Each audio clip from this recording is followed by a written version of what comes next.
Is that you? Come on, quit with the games. Come out where I can see you.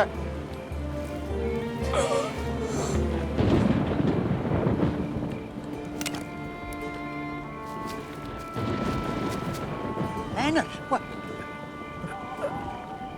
Who did this? Who did it? My Lord Almighty. Sit as still as you can. Still. Still. I'll get some help.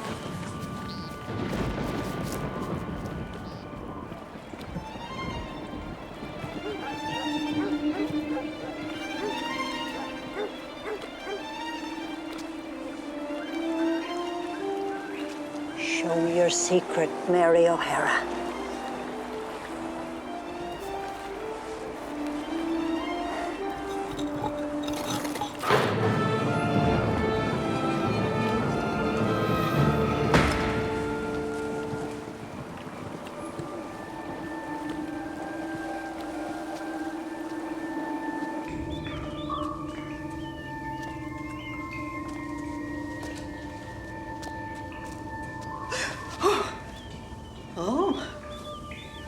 Zulika, you lost a little weight.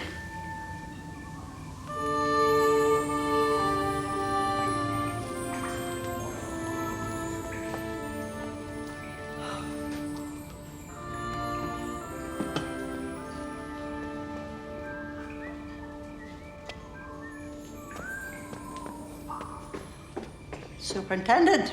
I was just admiring these lovely pieces of Celtic objet d'art.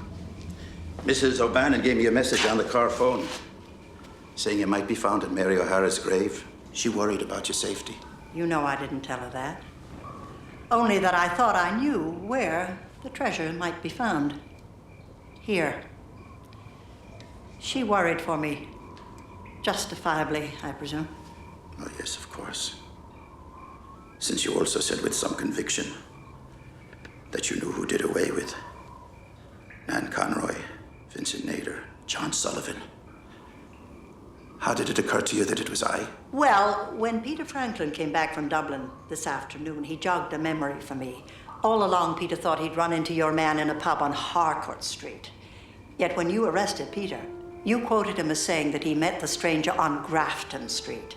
Oh, that was some cock and bull story, Inspector, about running into some stranger in a bar on Grafton Street.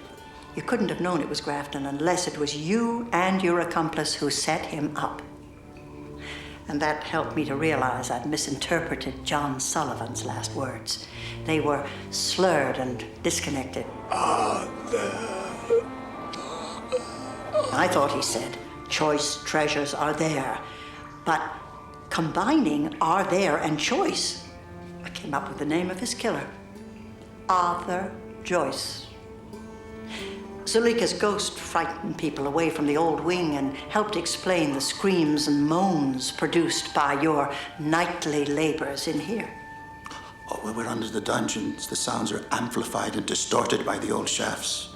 Then in Nan's poem, she called you Mr. Buttons. And I realized it was an allusion to your uniform, symbol of trust, until you frightened her. Then you became Dirty Digits, which also rang a bell, because I remembered the black grime that is always under your fingernails. And it struck me as an anomaly in an otherwise spotless police superintendent. Mrs. Fletcher, I'm gonna have to give you 10. But regrettably, I'm gonna have to put an end to this. Put the bloody pick down, Joyce. Inspector, what's Put this it on about? the table! That decoy you had occupying my attention. The houseman, Leonard. He's going to live. Notwithstanding the knife you stuck it in. What, were you afraid he was going to blow the whistle on you? Superintendent, Vincent Nader's plans for a hotel would have put a stop to your digging. John Sullivan was getting too close to the secret, but Nan, was it worth that much to you to wipe out the life of such a beautiful, clever young woman? Indeed it was. She was destroying a dream. Here was the chance for me to get out of this grind. To leave Ballynock for good. For us both to get rich beyond our wildest dreams. Nan, She had this ridiculous notion that the treasure should go to Ireland. I couldn't have that. Get him out of here. You do not have to say anything unless you wish to do so. Anything you do say will be used in evidence against you. Very clever. Trying to do it all by yourself. Well, I had Eileen call Matthew. That's just great. What if she couldn't reach him?